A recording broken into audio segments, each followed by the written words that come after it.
I think that a lot of organizations see the promise of AI and say, oh, we don't have to worry about that data centralization problem anymore. We have this thing that's going to magically go do it. Data is that fuel for artificial intelligence, and we can't just skip over the challenging parts of trying to make data work together and expect that we're going to get really good outcome. Organizations struggle to get there because there's a mass of just unstructured, really difficult to clean up data to make that happen. The more data that you layer on top of, the more false positives you get to scrape out of that hypothesis that you're talking about.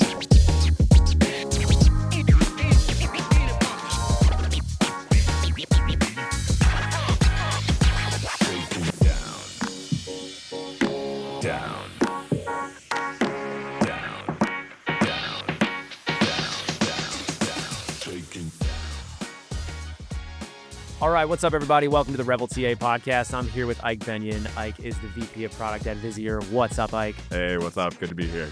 I'm so stoked. We were chatting a little in the pre-show about people analytics and all of the great work you're up to at Visier. So tell us, where are you based? What are you working on?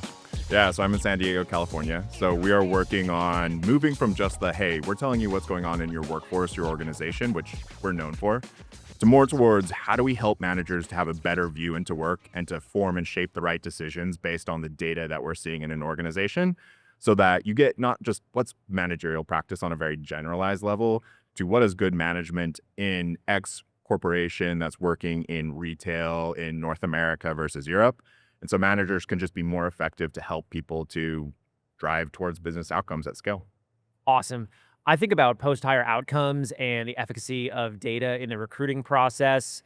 How do you think recruiters can partner with their people analytics team to predict good hires? So there's a massive opportunity, like we were talking about in the pre-show, is the big challenge with TA is that there's this huge opportunity, so much that you can get in terms of who's a good hire, where do we typically get those from, what sorts of profiles do they have? But a lot of organizations struggle to get there because there's a mass of just unstructured, really difficult to clean up data to make that happen. So people analytics teams are the people who deal with that sort of thing every day. They have the tools, they have the people.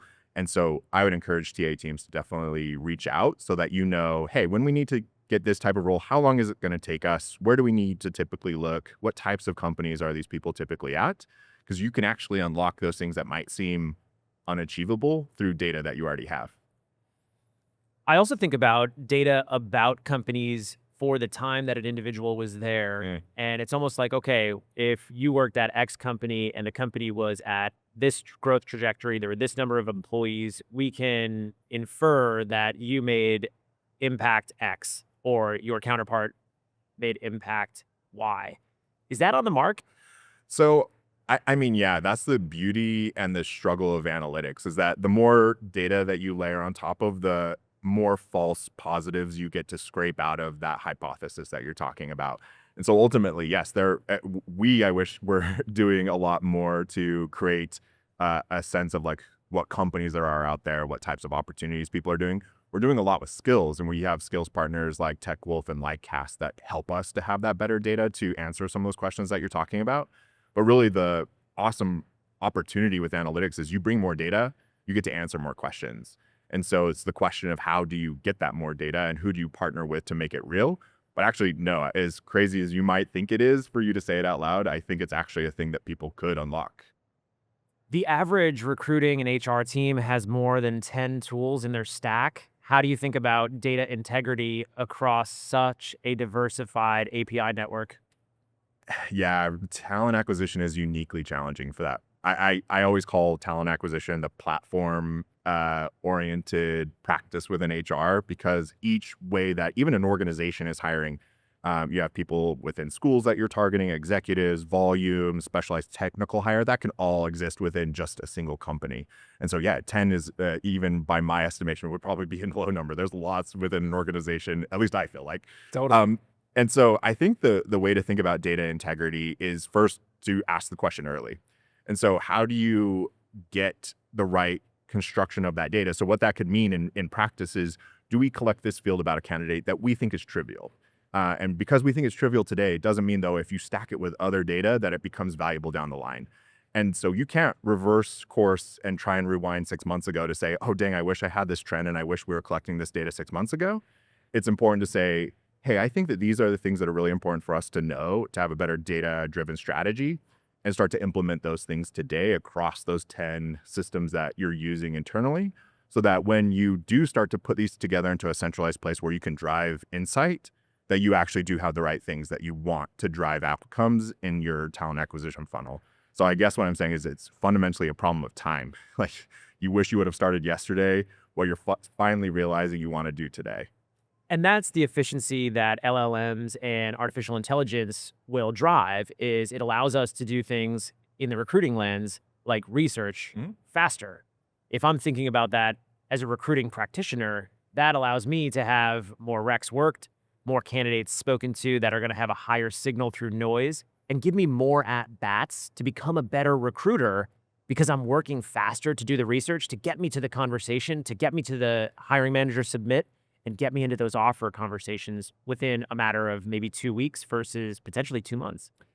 So I agree there. And it's the way that I would maybe reframe what you're saying, and I've been saying over and over while I've been here, is contextualization. So if you provide really good data to an AI in like a spirit of partnership, I know that sounds weird because it feels like I'm anthropomorphizing AI, but you can get back really good insight. So for instance, when I'm hiring, I actually tell the AI what I'm looking for, what are the unique challenges my team has, that sort of thing. And then when I actually get candidates, I brainstorm with my AI what I need to ask in order to really get to what is going to be the make or break for a particular candidate I'm looking at. So if I'm putting myself into the shoes of a recruiter, like, yeah, if I'm especially doing really key hires like technical specialized talent and executives, I would have contextualization as the name of the game. How do I make it feel really personal to them? And I'm asking the right questions to suss out who's the right fit and who's not. Do you say please and thank you to your AI? I should, so that I'm spared when the great robot uprising happens. But I also read that article that's like, so many kilotons of CO2 is emitted just from using please and thank you. And so it's this funny, like, do I not? Oh man, we could have an entire show on the environmental ethics of artificial intelligence. So But let's go back to the data integrity piece. So when it comes to adding AI and agentic AI on top of already a fragmented stack, that scares me from a data integrity perspective. So how are you thinking about AI washing for the sake of just saying, yes, we're doing the AI? So I think that we're approaching the top of a hype cycle, to borrow the phrase from Gartner, that everyone sees all these things that I can do with artificial intelligence. And so therefore, if I just go do the technical work, it's going to happen. But I think you hit on what is the really key point of all of this, which is data. Like, all these LLMs have done is gotten good at pattern recognition within language data. And so if we are now putting that on top of all these other systems of data and just expecting them to be able to understand, oh, do I have the right context from this database? Do I understand all the other places that might be reporting conflicting information that's similar to this piece of data? Do I understand the clarity, the cleansing of this data before I, as an LLM, accessed it? I think we're making a dangerous assumption about what we can use. And so I think that a lot of organizations see the promise of AI and say, oh, we don't have to worry about that data centralization problem anymore. We have this thing that's going to magically go do it. But the problem is it's like feeding bad fuel to your car and expecting your car to go perform really well. Data is that fuel for artificial intelligence. And we can't just skip over the challenging parts of trying to make data work together and expect that we're going to get really good outcomes. So I think you're spot on in that there's some real risks that people are running by just trying to peanut butter and artificial intelligence on top of all the problems that they're seeing in their data.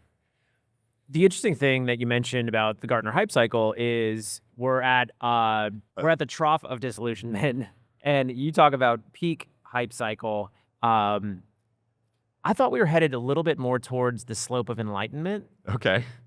and now I think we've backtracked. ChatGPT has almost been available for 3 years now. I was expecting us to live in a little bit more of a scientific future, and it seems largely the same.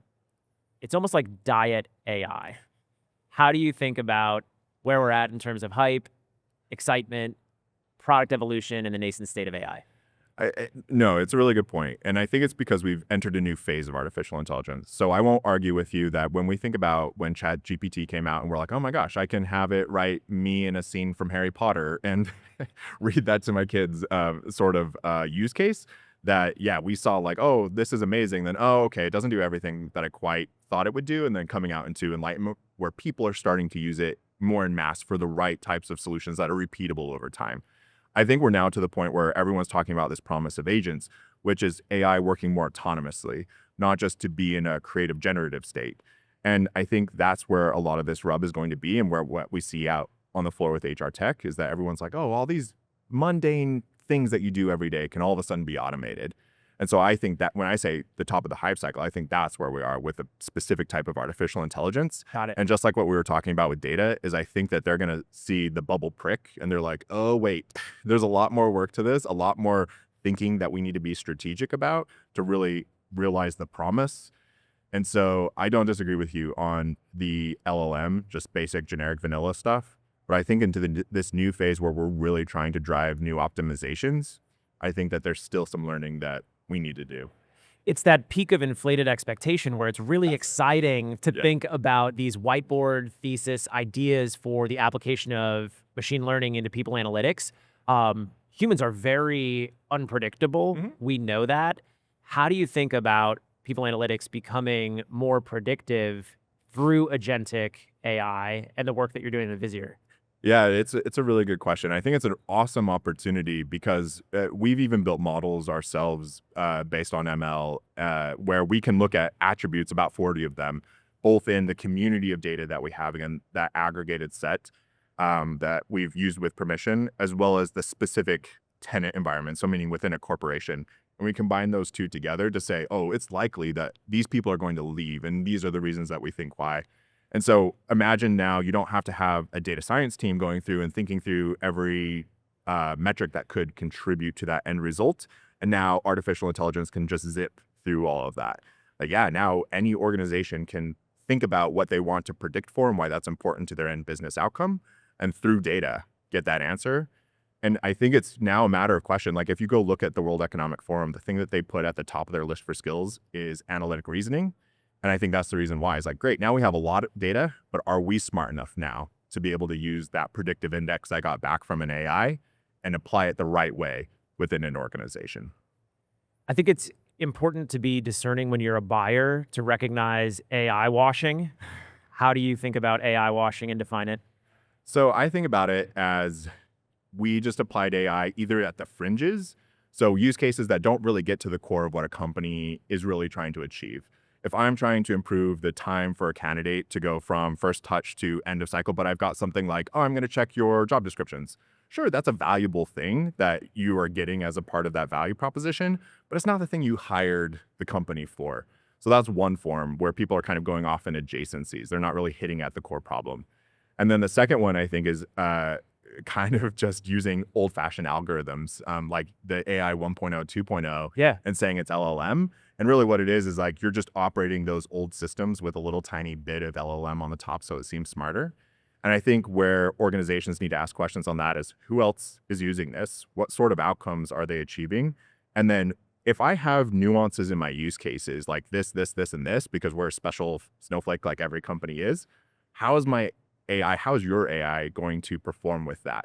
Because I think that's where that AI washing breaks down, is when you start to get to the unique nuance of organizations, of candidates, of hiring funnels, and where an organization has tried, or a vendor has tried to just cut the corner. It'll be fine, is where I think organizations are going to start to see a little bit of disillusionment with what they buy. Last question. What question do you wish buyers were asking you at the Visier booth? It's a good question. I wish that buyers were asking us, well, I'm a platform guy, and so I'm always going to be like all about the data because I don't think you can shortcut your way out of the problems that you have with data with AI. You're losing opportunity. So I think that's the one. It's kind of a nerdy one. But I also think, what is the future way to think about work? Like, I think that we're trying to just optimize what's currently in front of us. I think we've missed the opportunity to actually transform it, to reimagine the process that even got up to an artificial intelligence, to maximize it for what it was built for. Like, I think that we're losing opportunity by just saying, oh, if I just apply an AI to this old process that I have, it's going to make it better. It's going to change the way I work. I don't think that's going to happen. We're trying to think about how work itself is going to change as a result of AI, which I think is really cool. I love that. That's what I'm excited about. Let's get back to rebuilding. Ike, thanks for coming on the show. How can people stay in touch with you? Find me on LinkedIn. I think Ike Bennion. I think I'm the only one. So just search for me. Awesome. Thanks, dude.